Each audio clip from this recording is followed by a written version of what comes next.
અમદાવાદના ઓઢવમાં સ્મશાન ગૃહમાં મોતનો મલાજો પણ ન જળવાયો હોવાની જે ઘટના આજે બની હતી તે ઘટનાને લઈને લોકોમાં ભારે આક્રોશ જોવા મળ્યો હતો। મહત્વનું છે કે લાકડાઓ ન મળતા સ્મશાન ગૃહ તરફથી અંતિમ વિધિ માટે જ્યારે લાકડાઓ ન આપવામાં આવ્યા ત્યારે લાકડા ભીના હોવાથી સળગાવવામાં મુશ્કેલી થઈ રહી હતી અને જેથી મૃતકના સ્વજનોએ સ્મશાન ગૃહમાં હાજર વ્યક્તિ પાસે સૂકા લાકડા માંગ્યા હતા, પરંતુ સૂકા લાકડા આપવામાં ન આવતા આખરે મૃતકના સ્વજનોએ ટાયર અને સાથે જ ગોદડા નાખીને અંતિમ વિધિ કરવી પડી। કરોડોના ખર્ચ કરવા છતાં આ પ્રકારની સ્થિતિ ઊભી થતા અનેક સવાલો પણ ઊભા થઈ રહ્યા છે। આ પછી ઘટના બાદ એએમસીએ કોન્ટ્રાક્ટરને નોટિસ ફટકારી છે। મહત્વનું છે કે એએમસીએ વિવેકાનંદ ગ્રામોદ્યોગ સંઘને લાકડા પૂરી પાડવા માટેનો કોન્ટ્રાક્ટ આપવામાં આવ્યો છે। એએમસી સંચાલિત 23 સ્મશાન ગૃહમાંથી 12 સ્મશાન ગૃહોમાં સૂકા લાકડા સપ્લાય કરવા માટે વિવેકાનંદ ગ્રામોદ્યોગ સંઘને કોન્ટ્રાક્ટ આપવામાં આવેલો છે।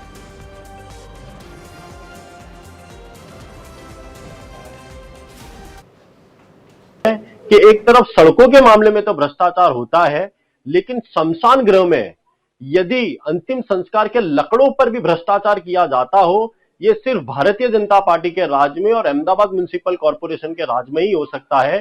कांग्रेस पार्टी का यह मानना है कि सड़कों के ब्रिज के मामलों में भ्रष्टाचार तो बहुत बड़ी बात है, लेकिन उससे बड़ी शर्मनाक घटना और उससे बड़े इतने कम लेवल पर मानवता को संसार करने वाली ये घटना आज सामने अहमदाबाद शहर की जनता के आई है कि शमशान गृह के लकड़ों के नाम पर भी भ्रष्टाचार करने में आ रहा है। બહુ કોશિશ કરી લાકડાથી બાળવાની, ગરીબ માણસ હતા। બીજું શું છે કે પછી રૂથી બાળ્યું, પછી એક ભાઈ જઈને કોઈ રિક્ષા ભરી લાવે, ટાયર નાખ્યા, તો એ ટાયરથી બાળવા માંડ્યા, પણ સફોકેશન બહુ થઈ ગયું હતું, બધું કાળું કાળું ધુમ્મસ। અત્યારે તમે શમશાનમાં જાઓ, એ ટાયરના તાર હશે ત્યાં। અત્યારે હાલની તારીખમાં કચરો જે પડ્યો છે, જો અમે ફૂલ લઈને નીકળ્યા, લગભગ 4:30 વાગ્યા હતા।